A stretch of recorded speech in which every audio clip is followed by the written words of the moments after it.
Aorus Review. My name is Kiki. In today's episode of the Aorus 2 cents, we're going to be discussing monitor refresh rates, or hertz. Here's my 2 cents.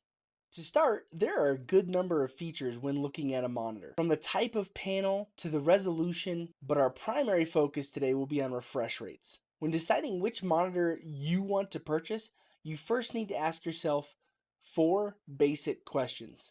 What is my budget? What is my primary purpose?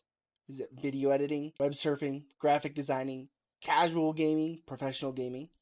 Which video card are you using or will you be using? And which size monitor do you prefer? Let's break these down. What is my budget? In any computer build, this will be your primary question. This establishes how much you want to spend, especially considering the wide range of costs in monitors, which right now is typically between $150 to several $1,000s. If you are building a PC from scratch, make sure you take the monitor into consideration, especially if it's going to be a high-end gaming build. Which leads us to the primary purpose. When choosing a monitor, along with your budget, it is best to decide on what you're going to use it for. A college student who may not game very often, as example, wouldn't need to spend the same as someone who's trying to be a professional gamer. Understanding your primary purpose will help you select the right monitor for your situation. Since we are discussing monitor refresh rates, here are my suggestions for each of the purposes we discussed earlier. If your primary monitor is simply to surf the web or do research with very little gaming, you do not need to be looking at anything more than a 60 Hz monitor. Most will argue that the human eye can only see at 60 frames a second, which is a debatable topic that we'll go into a bit later. A 60 Hz monitor, however, will give you that refresh rate. So if you're watching YouTube or Netflix on a computer, stay inexpensive. Go with a 60 Hz monitor. There's no reason to go any higher than that. You can also get a decent sized 60 Hz monitor at a pretty inexpensive price, with most 27-inch monitors currently being right around $130. If you are a graphic designer or a photo editor as your primary purpose, you're kind of in the same boat as a web surfer.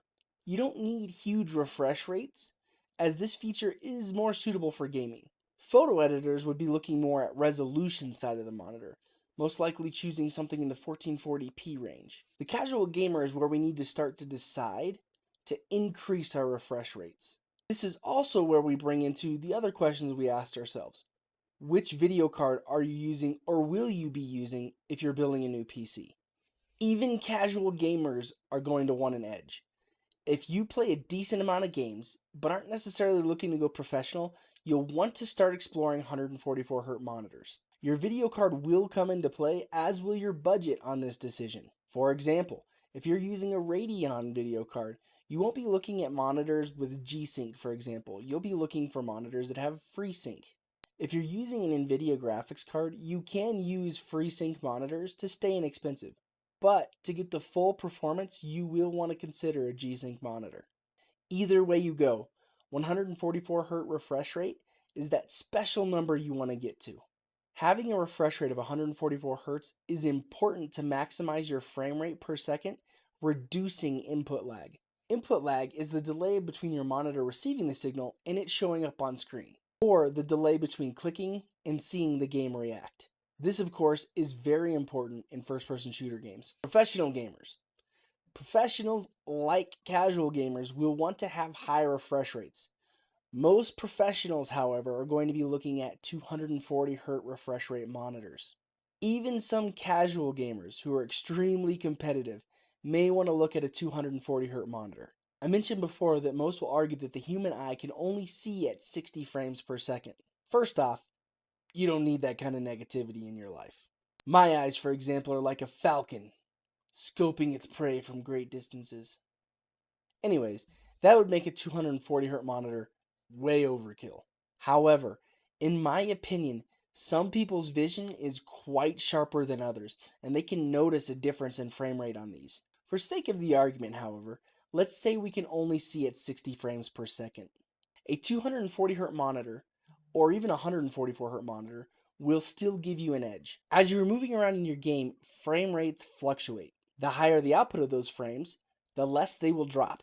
If the human eye can only see 60 frames, the higher refresh rate on your monitor will ensure you are staying above that refresh rate at all times, meaning you should have very little input lag as well as quicker reaction times. Lastly, the size of your monitor will impact your decision here. If you want a big monitor, say 32 inches or more, you will have to consider either increasing your budget or you'll have to consider lesser frame rates depending on your purpose. For example, the biggest 240Hz monitor on the market right now is a 27-inch monitor. To get bigger, you would have to sacrifice some refresh rates and possibly even some resolution. Most web surfers or graphic designers are going to want to go with a bigger monitor. Since they can work with the lower refresh rates without losing any quality to their purpose, they have the advantage on size and budget. That said, there is, in my opinion, a noticeable difference between 60Hz and 144Hz. There is much less from 144 to 240, but the difference between is enough that any gamer should consider this as an option when choosing a monitor. There's nothing more frustrating than knowing you are hitting a shot that didn't register.